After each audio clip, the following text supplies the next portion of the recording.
Hey, hey, going on, my people? How you guys going? Um, about 5:20. It must be like 10 o'clock right now. I want, but I understand that. Um, I'll be honest.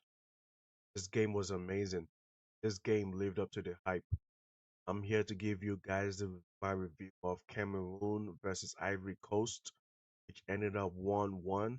And now, what does this mean for both these teams? Well, in Group F, group that they're in right now, they are 4 points apiece.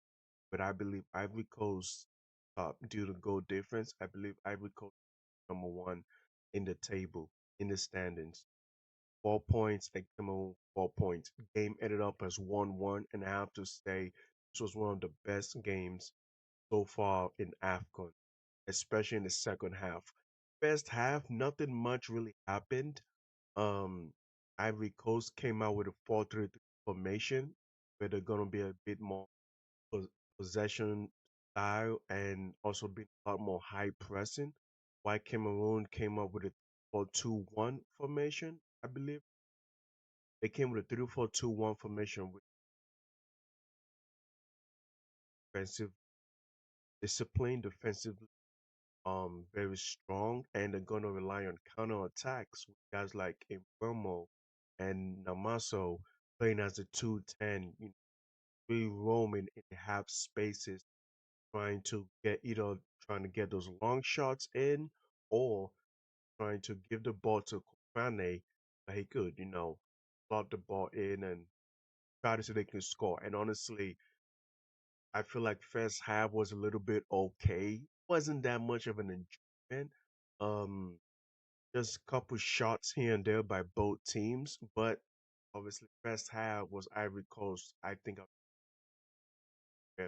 like possession based team, which capable of retaining the ball, keeping the passing the ball around, while also trying to get those high pressing um with Amad Diallo, Bayo, and Diomande, giving those high pressing, trying to win the ball for Ivory Coast to make them to score. And I feel like I think a lot of people would agree that first half wasn't really didn't really live up to the hype that I expected. So this, in my opinion. Second half was where all the fun was in.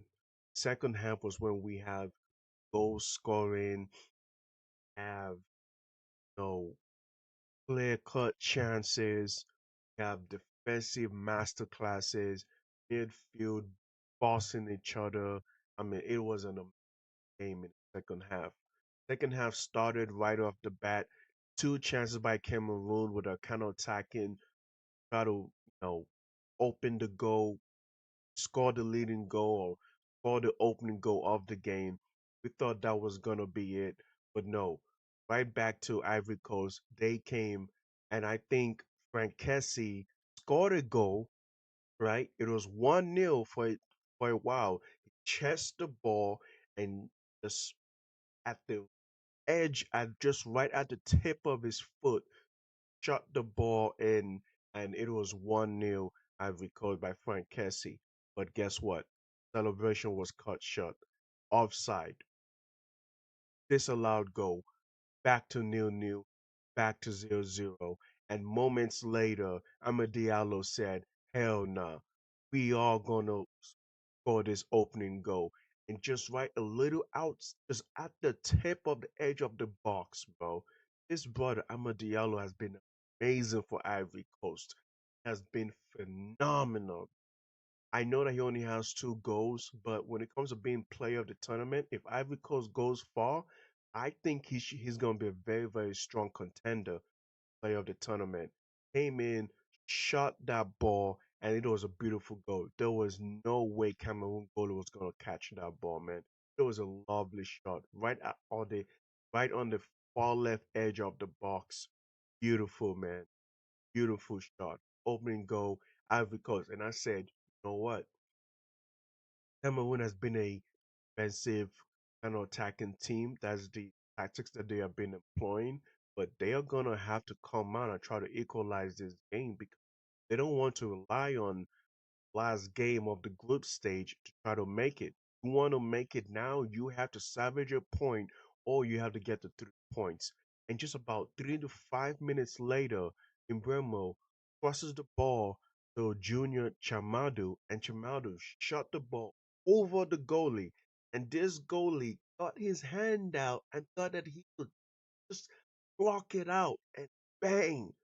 Just an own goal went inside. He headed the ball inside his own net, and I felt sorry for him because I felt like he was trying to just punch the ball out, but instead, kind of just like slapped the ball inside his own net, and he just 1-1. And I have to say that honestly, I give all that effort and all that praise to Junior Chamado for Cameroon because that was a beautiful long shot that he had right there. And there you go. It was 1-1. Well, it was a game of back and forth. Cameroon had chances to score the winning goal. Ivory Coast had chances to score the winning goal. And I'm just like, man, I felt like, you know what? A point apiece would be the right result for this guys was so good as well that I feel like neither of this team should have the win goal, in my opinion. And lo and behold, what did you expect? Was exactly like that. 1-1, 4 points of and I think both this team okay. I think they will be fine with having a point. Um, one thing I will say with Ivory Coast was Lil Zaha didn't start this game, and he came off the bench a bit too late, in my opinion. I feel like I know that last game he was very wasteful with chances, but so was the number 9 for Ivory Coast. He was wasteful as well, in my opinion. I think that Lusa should have come in a bit earlier. He can dribble. His hold up play is very solid, and I think he can up Amad Diallo salvage a point to score a winning goal. Um, I think for Cameroon, nothing much I can say because defensively, they're just defensively sound. Like that's the game is gonna be defensively disciplined at the back and try to hit you with the counters. And there was a bunch of times, especially in the dying minutes of the game, there was a counter that um Cameroon had off the corner kick of Ivory Coast where they could have scored an opening goal, but one of the players was willing to sacrifice his genitals to block that goal by Mbeumo. And I have to give a shout out to him, man. Guy was willing to sacrifice his balls, sacrifice being to having an ED, keep this game 1-1, man. That's a man right there. That's a man by Ivory Coast right there. Hopefully he's okay. Hopefully he got it because Bremo can shoot. And Bremo got firepower, man. You do not want to use middle of your crotch blocking a shot by Mbeumo. I would advise not. I would advise against. But overall, good game. One of the best games in AFCON. Um, I think on Tuesday or Wednesday, Ivory Coast should be going up against Gabon, while Cameroon should be going up against Mozambique. Both of these teams, Gabon and Mozambique, they're now weak teams as well. They had one of the best games this AFCON as well, with Mozambique winning 3-2. So both of these teams are not in the clear yet, in my opinion, especially with Cameroon, because Mozambique will be looking to win, well, try to get 3 points. But let's see how it goes, man. How it goes. Thank you guys for tuning in. Catch you guys later.